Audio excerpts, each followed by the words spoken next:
In some missions, you will find yourself in a cold and dark Hornet that you will need to bring to life. While this can be a rather long process as described in the manual, you can also enable the auto start function. However, for this lesson, we'll review the full startup procedure. Press spacebar when you are ready to get started. The first thing we need to do is enable the 2 batteries. This will allow operation of the canopy and power the engine igniters. You'll also notice that the integrated fuel and engine indicator, or IFE, in the lower left portion of the instrument panel will have power. Move the battery switch to the up or on position with a right mouse button click.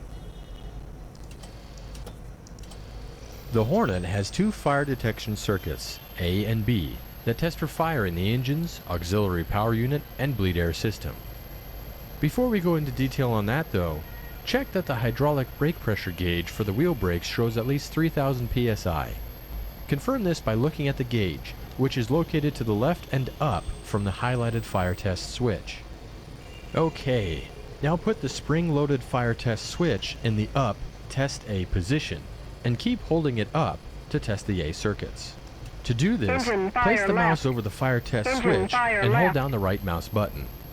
Keep holding the mouse button down and do not release it until it runs through all the fire test audio warnings. In addition to the audio warnings, also note the fire test warning lights on the upper left and right portions of the instrument panel. When it's done, press spacebar. Bleed air left. Bleed air right. Bleed air right.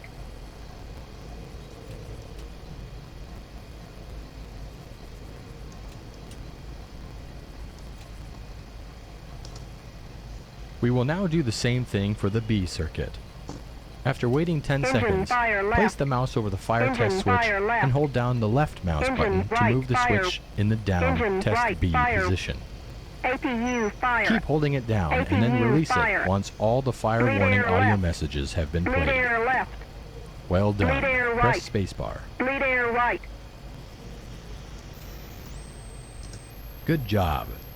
Note that in the top left portion of the IFE, you can see the RPM and temp of both the left and right engines. These will be important for when we start the engines. We will now turn on the auxiliary power unit, or APU.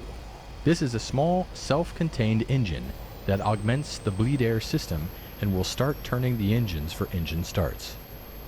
Place the APU control switch in the up or on position with the left mouse button click.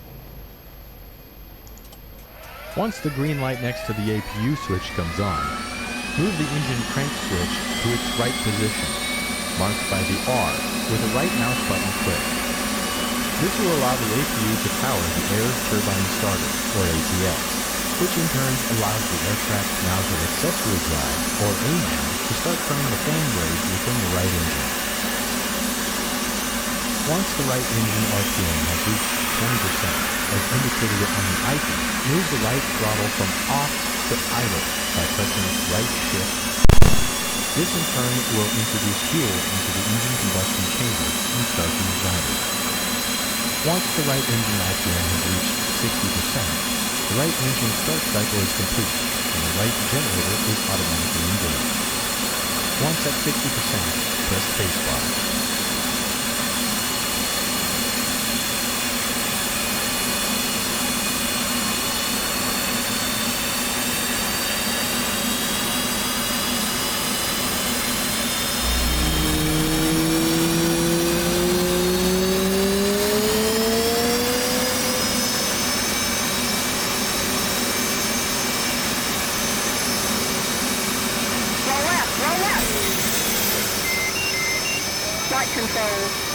Flight control.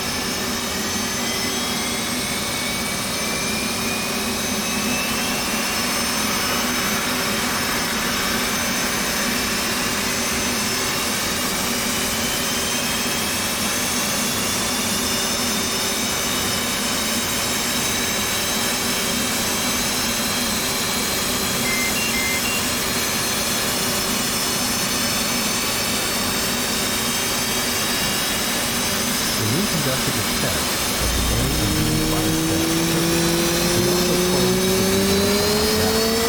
We need to reopen it by rotating the bleed air knob clockwise 360 degrees from north to north.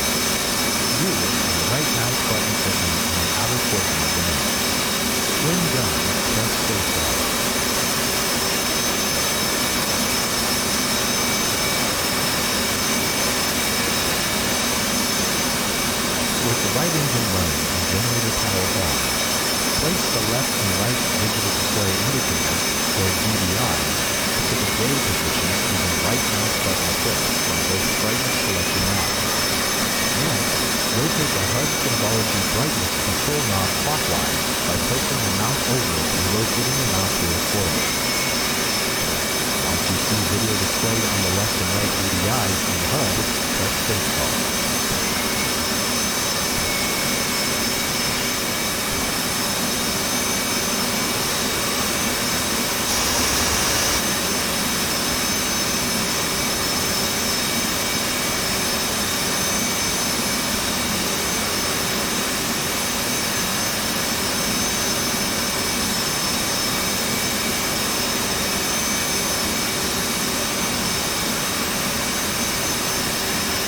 In the lower center of the instrument panel is the multi-purpose color display, or MPCD. Rotate the power and brightness control knob to the full bright setting by placing the mouse over the knob and rotating your mouse wheel forward. It will take a few moments to power on. Press spacebar once you see video displayed on your MPCD. On the left DDI, press the menu push button to bring up the support page.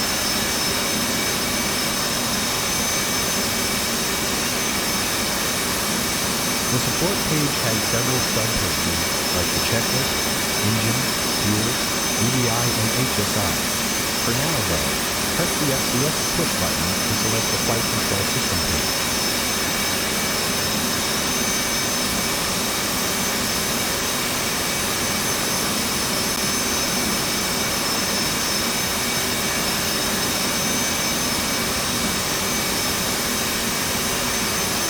The FCS page shows the status of the control surfacing and any detected FCS errors. The X's indicate detector errors, but we will address those once the left engine is started.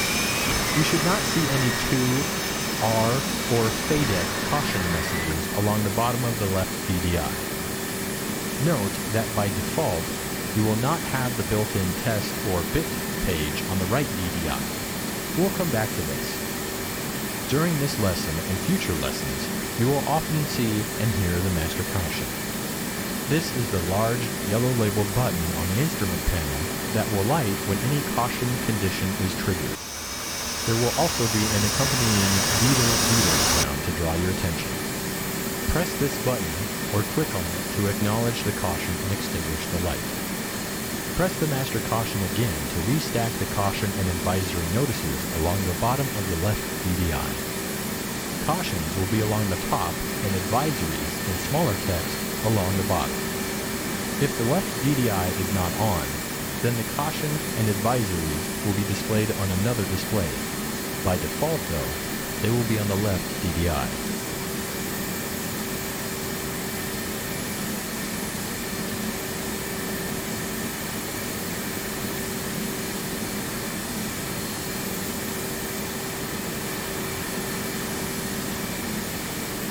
The Hornet comes equipped with an inertial navigation system, or INS. Use right mouse clicks to set the INS switch, located on the sensor panel, to the ground position. This will start an INS ground alignment. Now it is time to crank the left engine. Go ahead and move the engine crank switch to its left position, labeled L, by left mouse clicking it.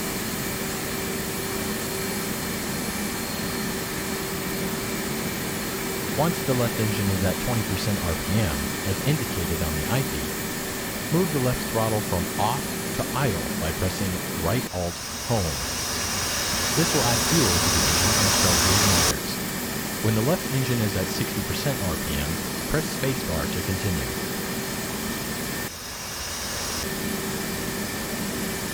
On the FCS page, we have quite a few X's indicating abnormal FCS readings. To clear these, press and hold the FCS reset button. Located in the back of the left console is the panel for the onboard oxygen generation system, or OBOD. Go ahead and set the OBOD switch to its up-on position. To the left of the INS switch is the radar switch. Set this switch to the operate position using your right mouse button. Don't worry, the radar will be in silent mode. You won't microwave the ground crew. Our next step will be to run a bit on the Flight Control System, or FCS. Before doing so, set the flaps to the up auto position with the F key, or 2 right mouse button clicks on the flap switch. We'll now run a bit of the Flight Control System. This moves the control surfaces to their limits to test for any software or mechanical errors.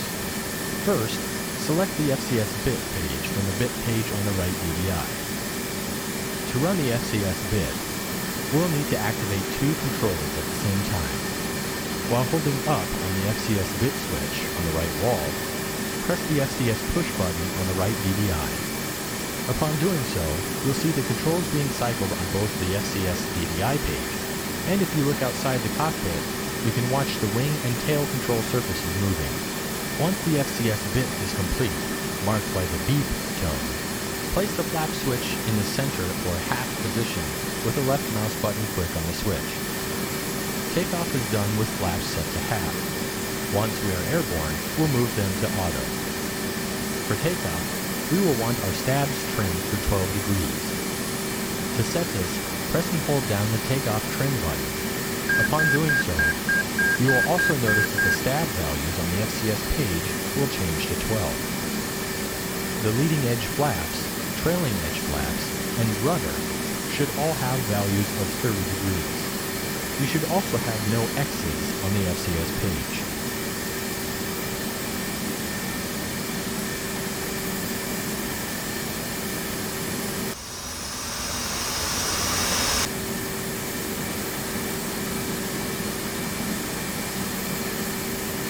Uncage the backup ADI by placing your mouse over the SAI page knob and rotating the mouse wheel aft until the red flag is stowed.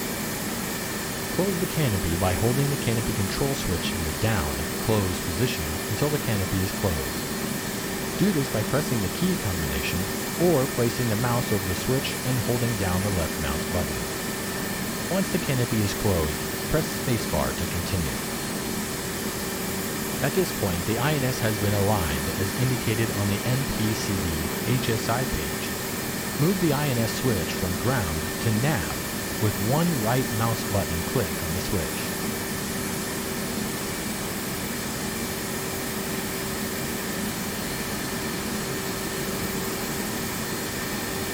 Prior to taxi, press the menu push button on the left DVI to go to the TAC or tactical page. On the TAC page, you have access to sub-pages like the store's management system, attack radar, HUD, and electronic warfare pages.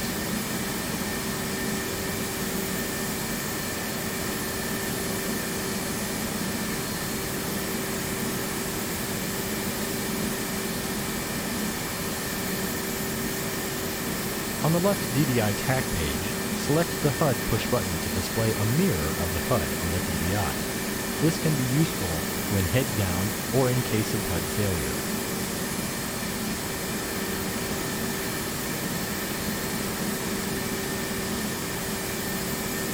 Let's now set up the right DVI. Press the menu push button on the right DVI to bring up the tactical page. Press the menu push button again to bring up the support page. Now on the support page, press the FCS push button. We will want the HUD on the left DVI and the FCS page on the right DVI when we taxi and take off. The parking brake system is operated with the yellow and black parking brake handle. The handle is currently in the park position, indicated by the fact that the park label is visible to the pilot. Release the parking brake now by rotating the handle 45 degrees counterclockwise from the extended position. This can be achieved by left mouse button clicking the handle or pressing the right Alt-P key. This will release the lock and allow the handle to return to the horizontal stowed position, where the emerge label is visible to the pilot. This concludes the current lesson on starting up the Hornet. As mentioned earlier though, there is also an option for automatically starting up the Hornet by pressing the left Windows Home key. You can end the lesson now by pressing the Escape key.